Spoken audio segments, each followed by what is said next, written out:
Hello, everyone. So now for something a little bit different.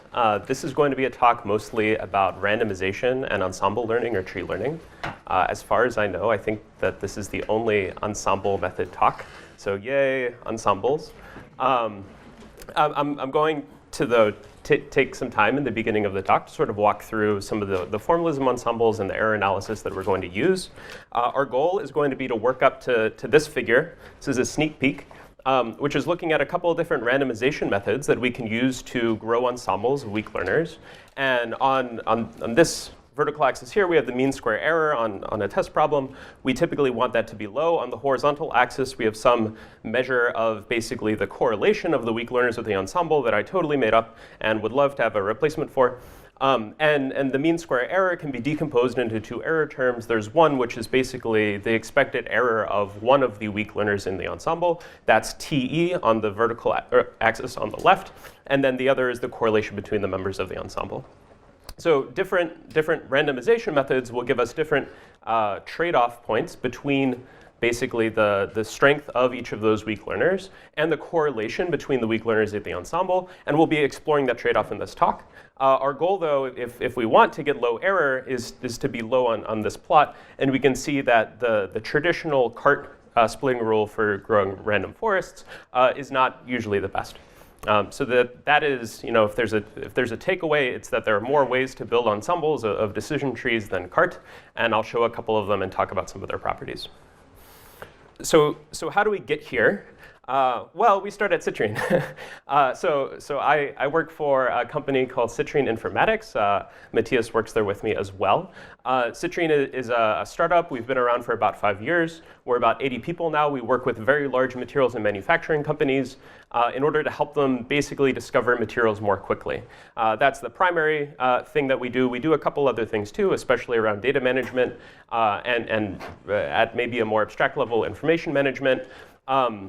We try to focus on working with companies that are large because they have lots of potential synergies between the data that they have in the domain and the institutional knowledge that they've built up.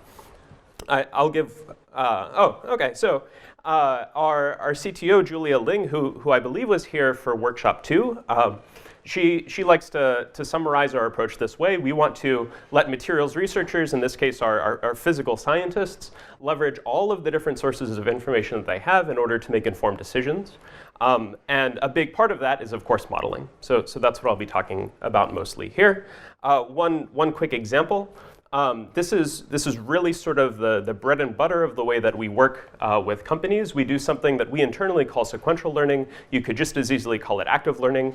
You could also call it design of experiments. It's not Bayesian, but if it was, you would call it Bayesian design of experiments or Bayesian optimization, where we basically have this loop where we design some experiments to perform. We perform those experiments, and then we augment our training set, and we wash, rinse, repeat.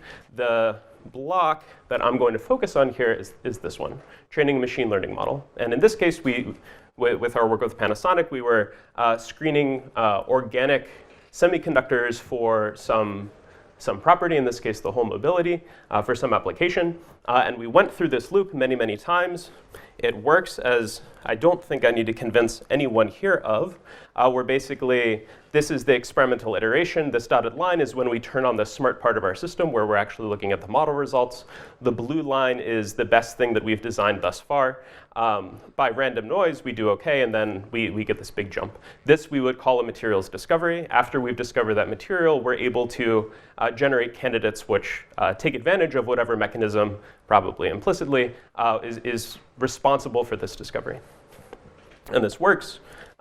In this particular application, we were able to design 4 different molecules. I don't know a whole lot of details about what it's being used for. That's good. But the proof is in the pudding. Panasonic, at least, has decided that these are worth patenting. Yes? In the previous slide, isn't it funny that after you discovered, you didn't actually have anything better? After what? After you first discovered that jump, all your other examples are better than the random, but you didn't actually improve on the initially discovered. Yes. Yeah. Yeah, I mean, this is not the main subject of the talk, but I'd say in general, I mean, getting this jump at all is sort of impressive in the sense that this accounts for some new mechanism, probably than what is in our training data, especially a jump of this magnitude. So the fact that we're able to reproduce that mechanism but maybe not continue to improve on it is not so surprising. Also, though, this is only a small number of iterations. These are highly noisy processes operating in very large design spaces where we do not think that going 10 iterations without an improvement in a system like this is really a whole lot of signal about how much signal we have in the system. OK. So I hope that some of these ideas are familiar to those here, but to sort of level set, to ground ourselves on the problems, the modeling tasks that we're interested in, when we're dealing with materials, we are distinct from traditional machine learning applications in a number of different ways. You can read them for yourself. I will not read them out loud to you, but I do want to highlight several of them. This talk is going to focus on basically some aspects of the modeling task which are really grounded in the fact that we have very, very small, relatively sparse data sets. We have had successful projects where the project started with 30 data points and added a couple along the way. That is not at all atypical for our application. Some experiments in material space will literally take 6 months to a year to perform, and they will cost on the order of hundreds of thousands of dollars. So we really have a lot of pressure to be sample efficient, and we aren't able to use many methods that require a lot of data in order to basically learn structures in the problem. The other thing that I want to talk about is very loosely here described as sample bias. I'll say it's really the fact that when we're collecting materials data sets, we are always doing so from some structured distribution. And I'll get to one concrete example of that in the future. There are other parts of this problem, for instance, that the experimental outcomes often have highly correlated noise. The noise structure in our problems is something that I think Matthias might talk about a little bit tomorrow. And also, and this is maybe less extreme or less uncommon, the fact that negative results are stigmatized and therefore suppressed from the literature.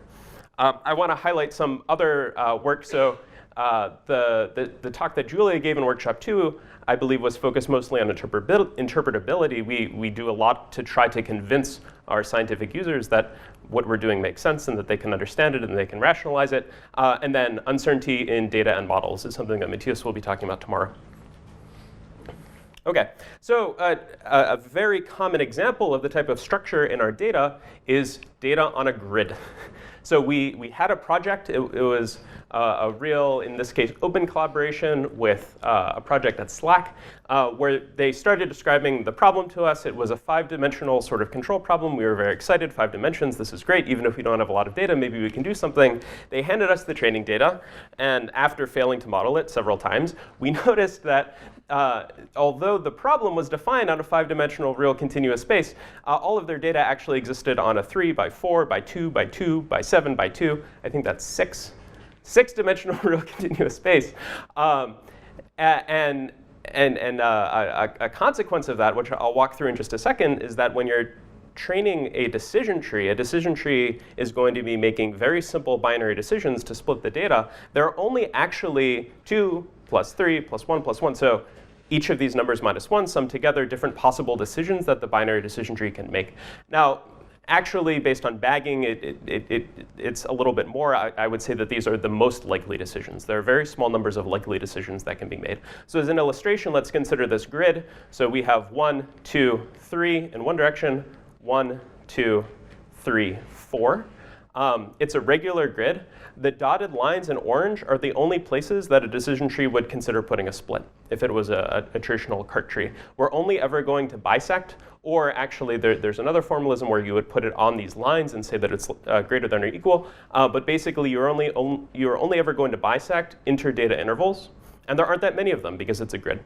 In general, the number of likely decisions grows with the grid resolution times the dimensionality of the problem, whereas the amount of data, if you densely sample the grid, grows with the grid resolution to the power of the dimension of the problem.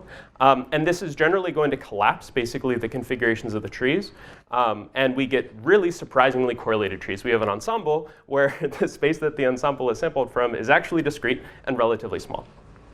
So what does this do? So this is not the function we were modeling. This is a toy problem. It's a little bit simpler. But we have this simple two-dimensional problem. We're sampling it on a grid. N is the total number of grid points. So this is 4 by 4, 6 by 6, 8 by 8, 12 by 12, 16 by 16. And we have two different sampling methods. One of them is on the grid, and one of them is random.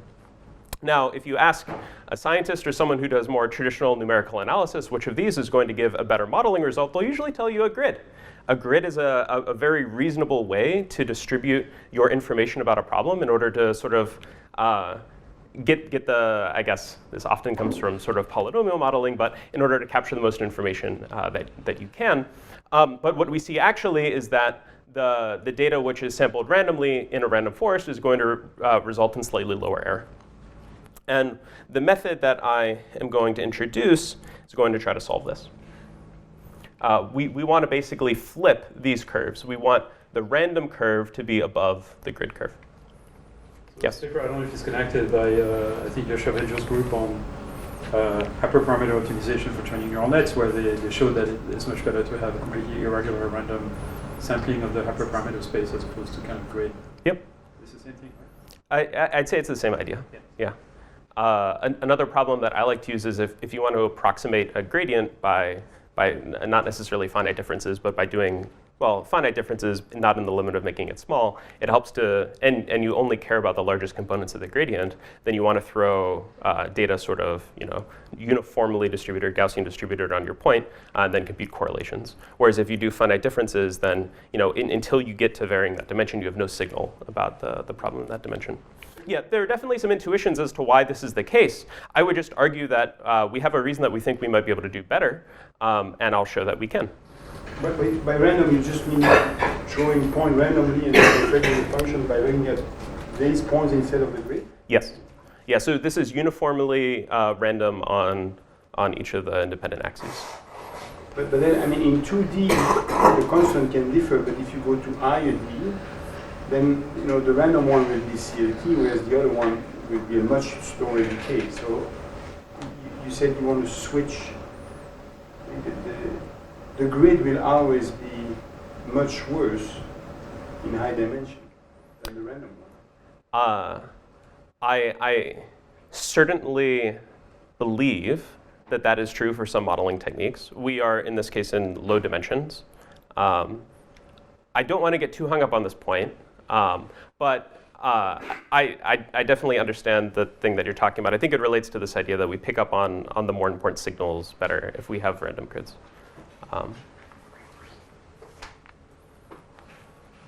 OK, so random forests. Random forests are ensembles. So let's talk a little bit about ensembles.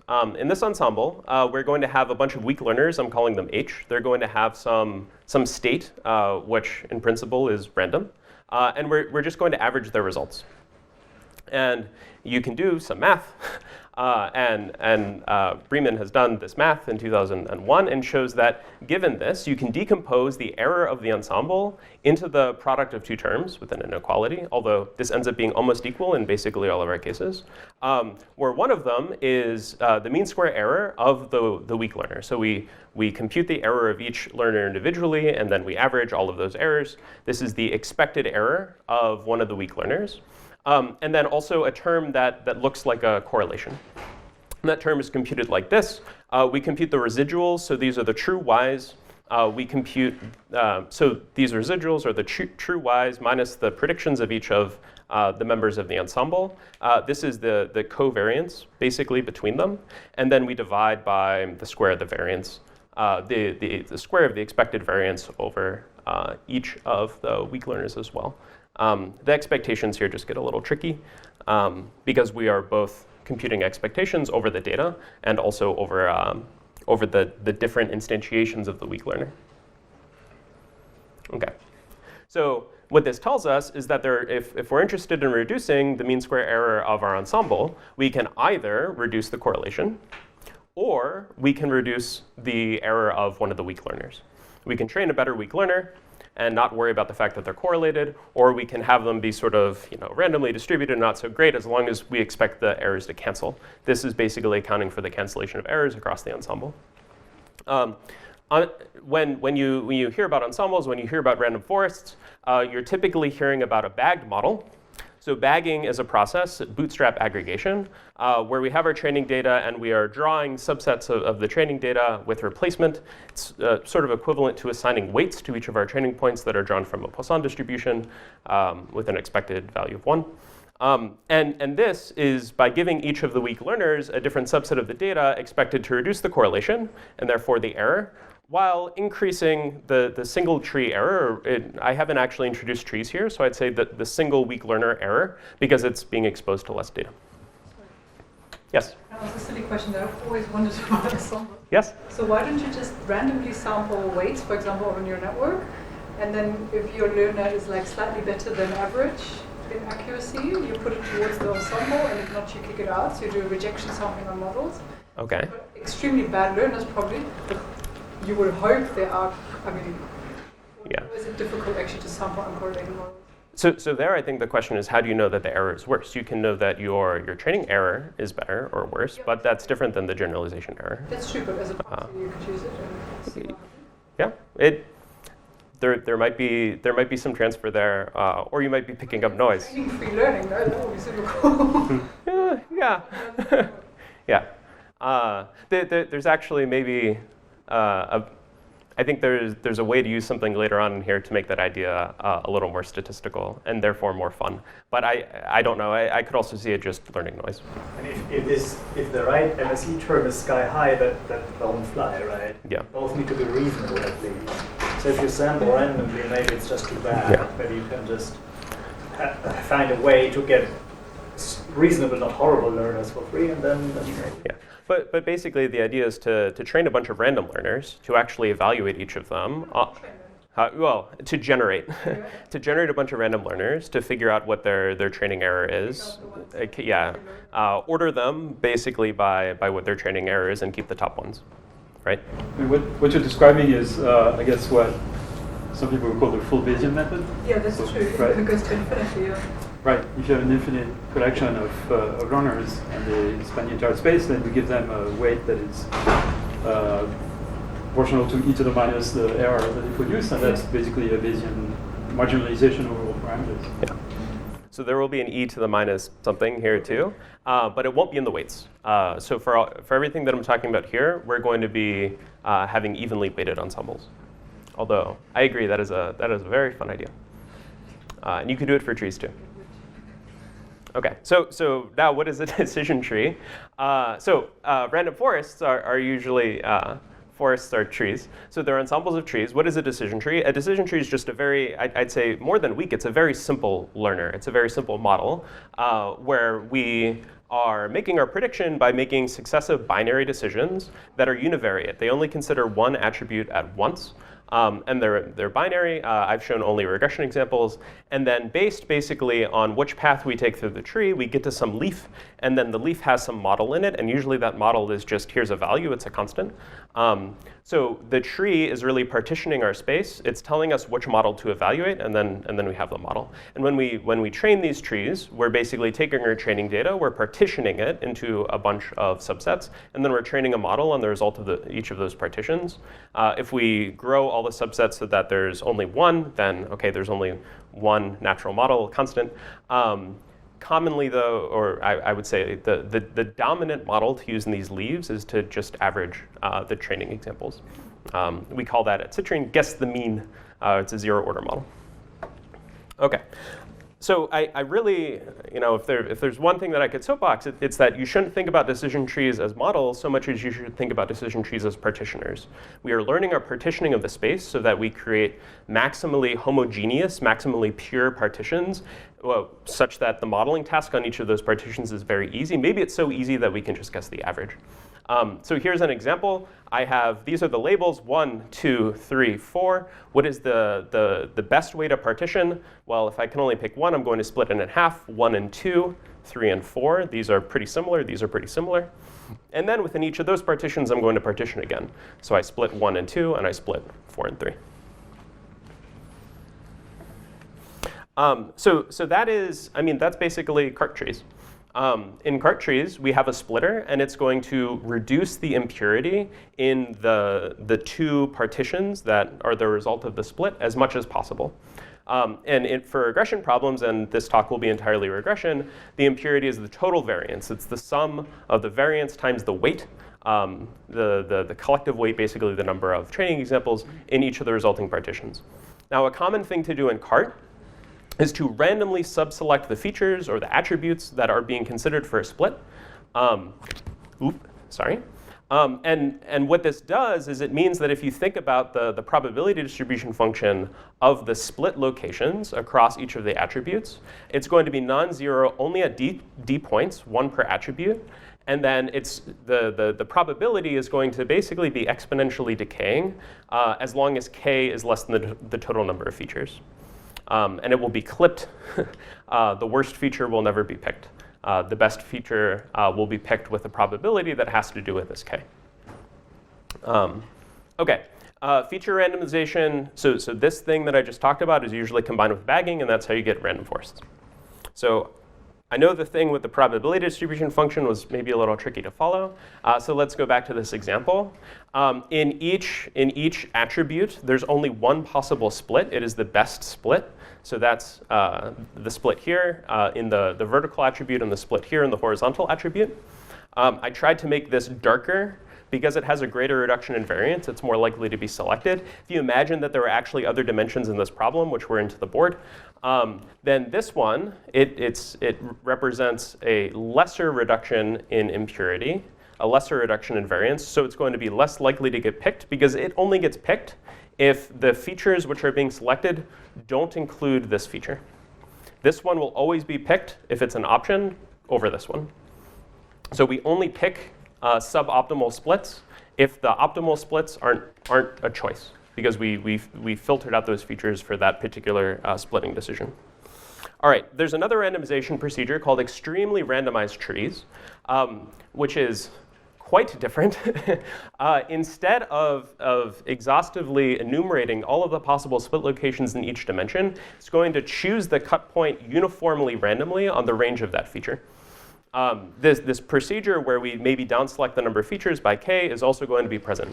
So the PDF is, to the first order, uniform on each of the features because we're selecting the cut point randomly. Now this actually isn't quite true because there's coupling basically between which random draws you draw out of each of the features. And this is complicated, and I'm not going to worry too much about it here. An important thing is that when doing extremely randomized trees, bagging is typically not used. The argument is that this is sufficiently random that we don't need to randomize more, so we might as well give the trees access to all the data. So this is my attempt at, again, drawing the PDF. This is to the first order. It's missing this interaction term, but right there's uniform probability of drawing a split in the vertical dimension, for instance here, or here, or here. And then there's uniform probability here. And then the horizontal ones are going to be preferred to the vertical ones because they, for the most part, represent a greater reduction in variance. All right, so the moment you've been waiting for, Boltzmann trees. If you think that the name Boltzmann is used too much, we could call it Gibbs trees. The important thing is that it's a Boltzmann distribution or a Gibbs distribution. This is the first, I think, that we're presenting on it, so the name can still be changed. In Boltzmann trees, we are going to enumerate all of the possible positions for all the splits, and then we are going to assign each of those split locations and dimensions a probability, which has to do with the impurity, so that this is the total variance, again in the regression case, with some Boltzmann factor, some Gibbs factor. And basically the scale of the impurity that matters, the scale that we are sensitive to, depends on the order of this KT. Okay, so T is a temperature. We have a clear understanding of what that might be. What should we do with K? The thing that we found to work the most effectively is for K to be the pre-split impurity. So I have some data, I measure the total variance of that data, that's K. And then I optimize over all the splits, or I consider every possible split. I compute the post-split total variance for each of them, and that's going to be this I. And that way, basically, we are always picking suboptimally with basically the same probability regardless of what depth we are in. And this makes me happy, sort of as a physicist, that T is dimensionless. We don't need to worry about what the units of variance are. So I'll try to represent this. At T equals 0, we are always going to pick the best split. But there are a bunch of degenerate splits. A split here, a split here, a split here, a split here. They all have basically the same probability. So we're going to draw uniformly between all of the cut points that are in between the two data. At high temperature, it gets a little bit more complicated. We forget the labels entirely, but we're still going to be drawing uniformly on intervals between data points. So the splits in this region are more likely because 2 and 3 are closer to one another in the horizontal dimension. So the same probability is assigned to any split, like the total probability of a split between 2 and 3 is the same as the total probability of a split between 1 and 3 and 1 and 4, but because this distance is smaller, the probability density is a little higher. So let's go back to our example with gridded data. I've added 2 additional learning curves here, one for extremely randomized trees on a gridded data, and one for Boltzmann trees on a gridded data. And disclaimer, this is a 2-dimensional problem. That is an important disclaimer. We see a very significant reduction in the model error here. And this is measured on a holdout set. This isn't fitting error. Okay. Does anyone have any questions on this? The next section is going to be further sort of characterization and analysis of the errors from these different methods. Some people have stopped using bagging in random products, like scikit-learn has stopped doing bagging in Yep. random products. Do you have a comparison against this? I literally have a slide that says to bag or not to bag. We'll get there. All right, great. All right, so now let's do some empirical analysis.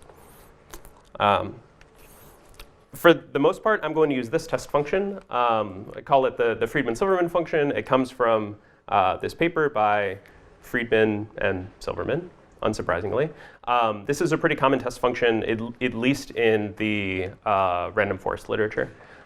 It's nice in the sense that its gradient is not it's neither isotropic nor is it uniform. So I hope that everyone here can differentiate these terms. And I imagine everyone here can probably differentiate this one. This one's a little bit trickier. The important thing is that these two are not, they depend on x. They're not constant. So the function that it says x is 0, 1 to the 10, the x is 7, it's flat in this direction? Yeah. So the other inputs are entirely ignored. Yes. Yeah. And it is common to also add some labeled noise in order to make those flat dimensions a little more interesting. We do not, none of this is about noise. Okay. So as a refresher, we have 3 different randomization methods now. We have bagging, we have randomly taking subsets of the features to consider each split, and we have this Boltzmann temperature thing. In cart trees, we do bag, and we do usually do feature subsets. In Boltzmann trees, we do bag, and we have this temperature and Boltzmann factor. When we're doing extremely randomized trees, we don't bag, but we do feature subsets. All right, here's the error decomposition that we're going to be talking about. We have this correlation, and we have the error of a single tree. And their product is going to give us the mean square error of the ensemble almost exactly, technically an inequality. All right, so these next couple of plots are going to show basically different measures of the degree of randomization, what they do for the correlation row, that's going to be in orange, and the single tree error in blue. In basically every case, the single tree error is going to be decreasing. The less randomization we have, the better each tree is allowed to reproduce the data that is access to. We expect all of these to be monotonically decreasing going to the right. Row is a little bit trickier. You might imagine that it is going to increase as we go to, in this case, the most random one is here. You might imagine that it is going to decrease as we go to the left. But if we have a sufficiently bad learner, these correlations are measured as the correlation of the residuals. So you're just basically systematically missing with every tree in your ensemble in the same direction. There's basically a component of this, which is the bias. So we're going to see structures that look like this, where we have increasing correlation at high randomization. And that's because this measure of correlation is mixing in terms about our ability to reproduce the functional form. All right, so this is CART. Friedman-Silverman function, 512 training points, many iterations. I don't think you can, you can see them here. We have error bars. The error bars are small. And you'll notice that there's this large flat region in the total error. So I actually think I forgot to say, the black lines in all of these will be the actual reproduction error of the ensemble. Or sorry, the mean square generalization error of the ensemble. And you can see there's this large flat region. And when you hear random forests are relatively insensitive to the choice of k, which they are, this is y. And it means that if you want to save a little bit of time, you can bring k down from the dimensionality of your problem. I don't think it's usually worth it, but you could. All right, in materials, we often have very small amounts of data. So this is the exact same function, exact same study, but in this case, our training sets only have 16 points in each of them. We see basically the same structures with more noise. Again, this is basically flat. So now let's look at extremely random trees, extremely randomized trees. So again, we see blue going down. We see rho approaching some minima, and then it increases again when our trees are just doing such a bad job that all their errors are correlated. But again, we see that the randomization is only ever increasing the error. We want to use every feature available to us here. And with small data, we see the same thing. So now, the moment you have all been waiting for, Boltzmann trees. So in Boltzmann trees, the way that we measure randomization is not with the number of features that we're selecting, it's with the temperature. And you'll see the direction of the randomization has flipped. In this case, sorry, the right-hand side is going to be more random. The left-hand side is going to be less random. And we see that as the randomization increases, our single tree expected error increases. That makes sense. We again see one of these dips in rho. Okay, as we increase randomization, correlation decreases up to a point where now the model is doing a bad job and has correlated errors, and then it goes back up. What is different, and I'll admit it is a small effect, but the optimal error here is actually with some internal amount of randomization with respect to this hyperparameter. You don't want to have t equals 0, nor do you want to have t equals large. You want t to be some value. In this case, I don't know, 5 times 10 to the minus 1. Does this hold up for small data? Okay, so it's basically the same picture again. This is noisy. Obviously, we don't have any compelling argument here, but it's quite possible that if you ran more statistics, you would get some finite value. What really matters is, once you get your temperature below some value, your generalization error is low. Okay. I did not find those plots to be particularly informative. I think that they're mostly a sanity check to tell us sort of what's going on. I think they're more instructive. So now I'm going to show some that I think will contain a little bit more information about how we want to make choices about which method we're using. So we're familiar with the mean square generalization error. We're familiar with the single tree error in rho. I'm adding another term here. I'm going to call it the overlap. I don't know why. But what this term is meant to capture is the amount of correlation within our ensemble in a way that does not depend on the actual value. So we had this problem where as our randomization increased, as our randomization increased, our correlation increased because the errors were more correlated because the errors were larger. Basically want to get rid of that. And this is meant, any reason why we want an ensemble, which is particularly decorrelated, this is meant to capture. So I would love to replace this with something that makes more sense. I'll explain why I picked this, but if anyone has ideas, I'd be very happy to make this something better. So what this is we compute the correlation matrix rho. I'm calling this rho tilde because it's not based on the true label values, it's based on the prediction values. So this is the correlation matrix of the residuals for basically y tildes, the predicted values there. And then I'm going to do an eigenvalue decomposition. And on the top, I'm going to have the sum of the squares of the eigenvalues. And on the bottom, I'm going to have the sum of the squares of the elements in the diagonal.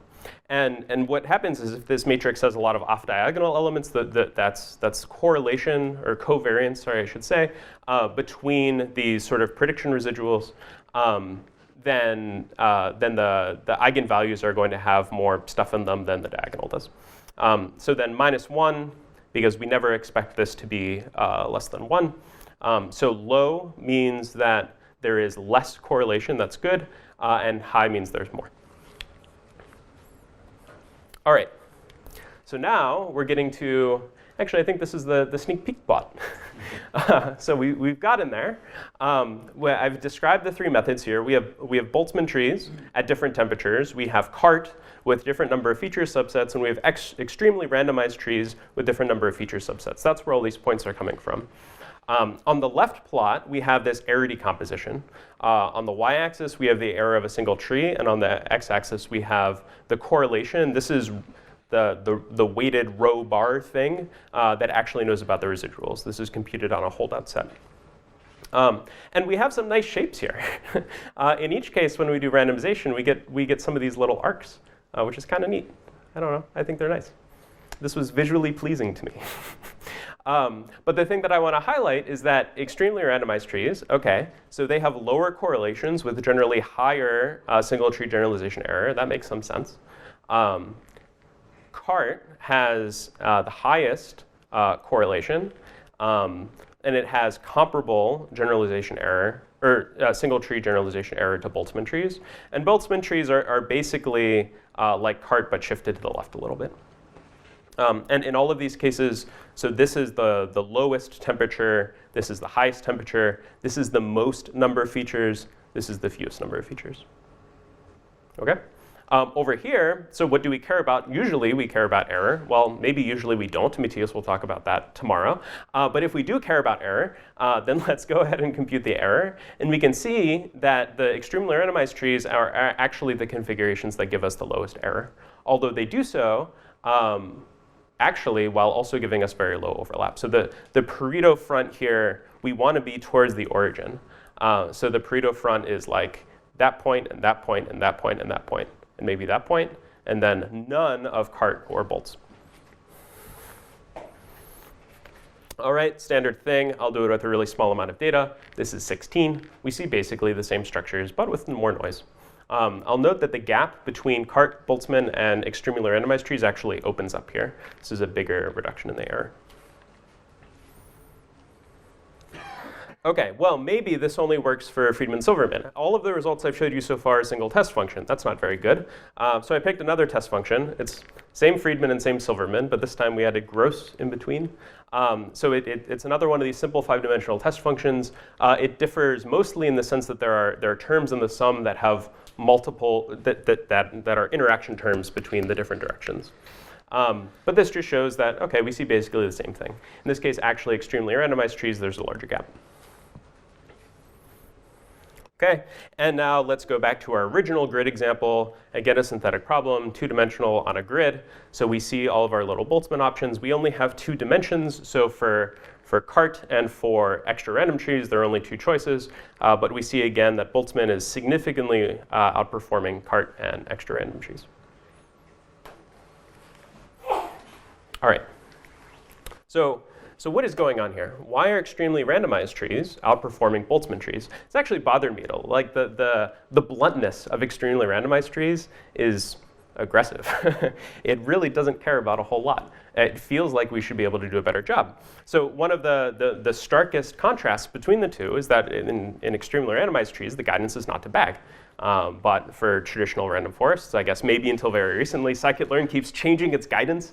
The argument was always to bag. So let's see what happens when we toggle bagging on and off. So this is a messy plot. In blue and orange, which maybe are complementary colors, we have Boltzmann. And in red and green, we have extremely randomized. And you'll have to use the keys in order to figure out which is which, or you can just reason about it based on where they are on the plots. So for Boltzmann, let's say we have blue. And then we're going to orange. OK, our tree error is dropping. That makes sense. But also, right, this point is at the same temperature as this point, so our correlation is going way up. All right, that makes sense. Let's look at extra random trees. The normal thing, the points we were used to before were green, and now we're adding red. So red is extremely randomized trees with bagging, and we move up. OK, more error, not good. And we don't really move to the right a little. We do a little bit here, you'll see.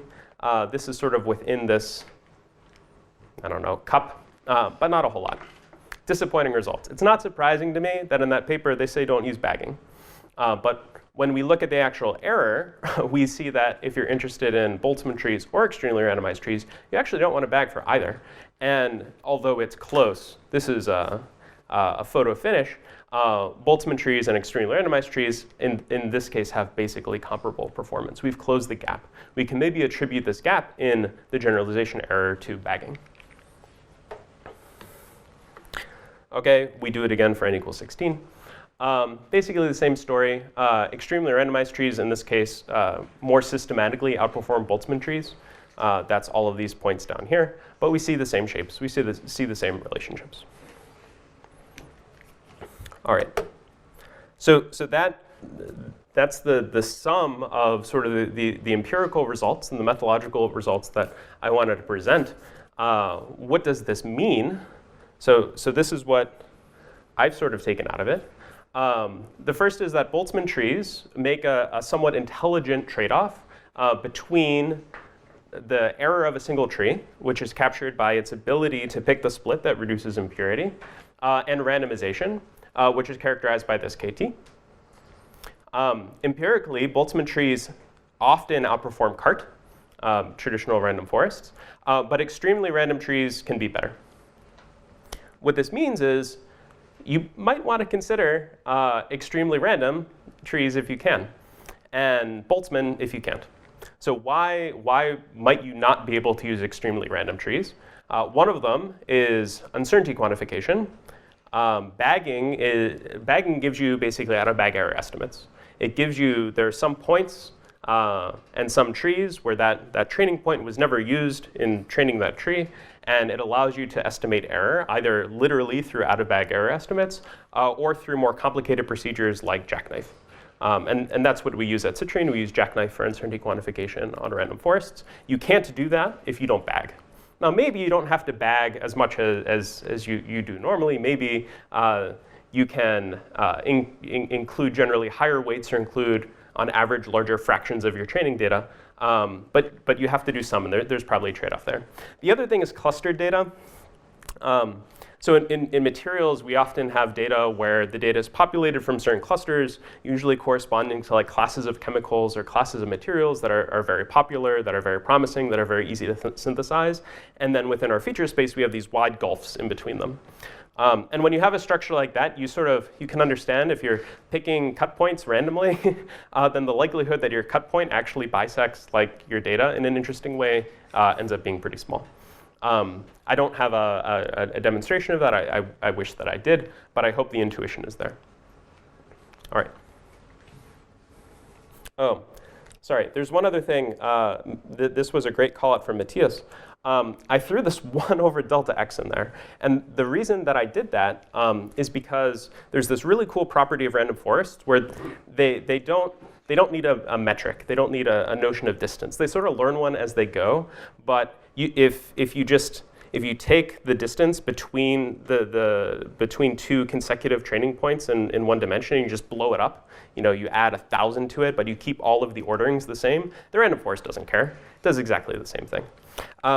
So this is really useful for problems that have anisotropic and non-uniform gradients, that have length scales that vary through their system. And it's a property, therefore, that I wanted to preserve. And when I was coding this up, I just preserved it intuitively. And then Matthias pointed out that actually it affects this term. You need a 1 over delta x there.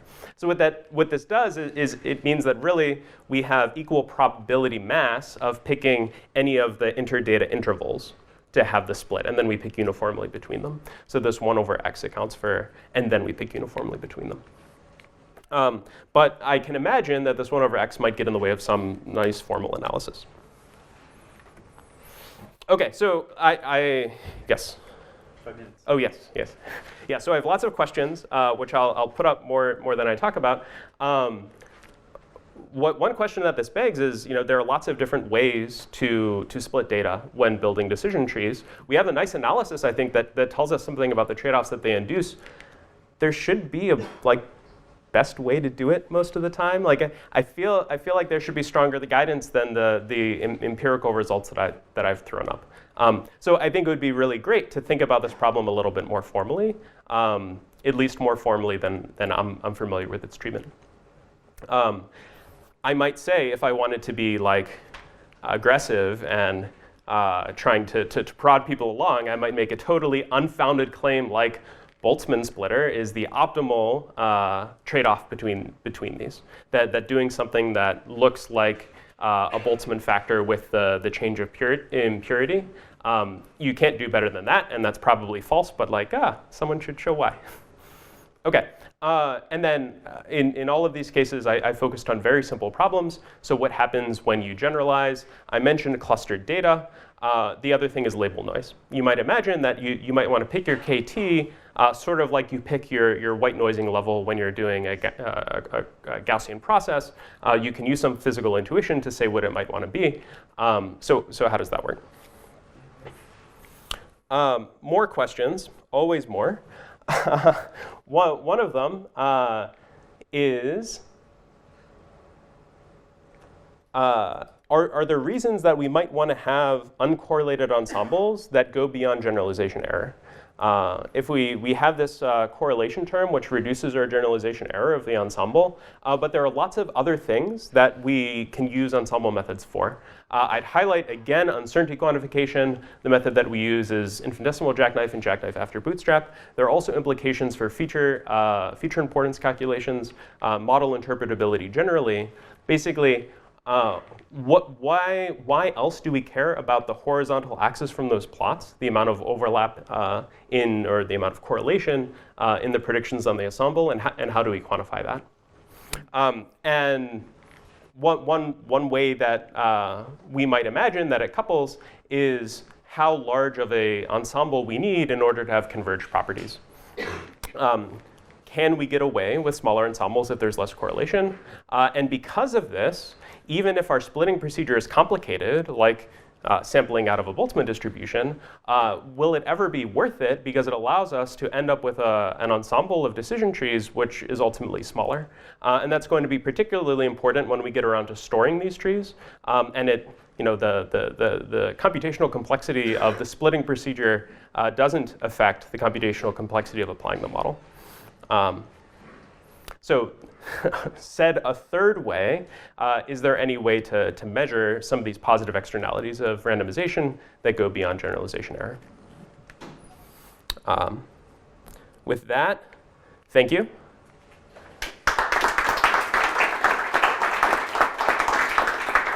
I am contractually obligated to mention that we are always hiring. If you're interested, you can talk to me or check out positions on the listing. Also, if you're interested in getting into materials informatics as a physically motivated application of machine learning, we have a newsletter, which is basically a running literature review, which is very high quality. We put a lot of time into it. I don't want to say that it has all the good papers, but it doesn't have a lot of bad ones.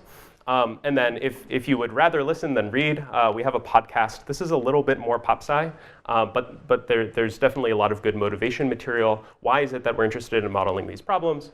Who is it that is going to be using the results, and what are they going to be doing with it?